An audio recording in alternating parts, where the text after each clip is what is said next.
Сегодня традиционный слет студенческих стройотрядов. Это очень важное мероприятие, нужное мероприятие. В нашем городе Якутске уже 4-й год действует стройотряд, студенческий большой, 1000 человек, под эгидой главы республики. Они делают огромную работу по всем нашим 15 управам и пригородам. Они все распределены, все отряды. Этим летом была большая работа проведена, например, по сносу уже старых аварийных домов, зданий, 39 домов снесено, по ремонту детских площадок, спортивных площадок, по очистке внутриквартальных лотков. Ну и, конечно же, это уборка в целом города, высадка цветов, деревьев. Поэтому вот эта 1000 студенческая стройотрядовская, она уже стала неотъемлемой частью нашего города, очень нужной частью. И, конечно, в следующем году у нас очень большое мероприятие «Дети Азии». Мы надеемся, что как раз в ходе подготовки к этим играм силы студенческих стройотрядов будут мобилизованы именно на работу в городе Якутске. Поэтому я очень доволен работой стройотрядовцев, выражаем огромную благодарность от лица всех жителей города и желаем всем успеха, здоровья и счастья. Сегодня вы отчитались, докладывали, какие объемы работы выполнены, кто где участвовал.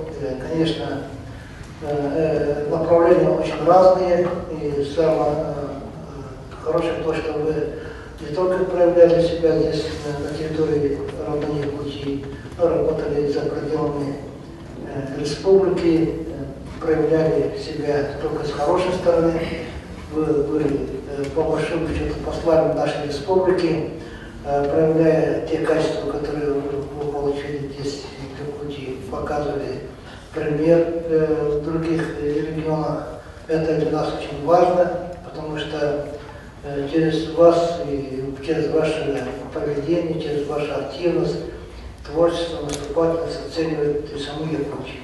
Строительные студенческие отряды – это одна из таких форм как раз вот воспитания человека, формирование любви к труду, например, уважительного отношения друг к другу, чувства коллективизма. Поэтому мы в университете передаем этому самое такое особое значение. Очень бы хотелось, чтобы количество их студентов, я имею в виду, увеличивалось. Но, конечно, все упирается в объемы работы, деятельности. Ну и радостно, что с каждым годом все-таки количество растет, по крайней мере, больше, чем у других. Я знаю, у других федеральных университетов тоже есть такие строительные отряды. Но интересно, где-то 40, где-то 1000, а у нас вот где-то около 2500 человек.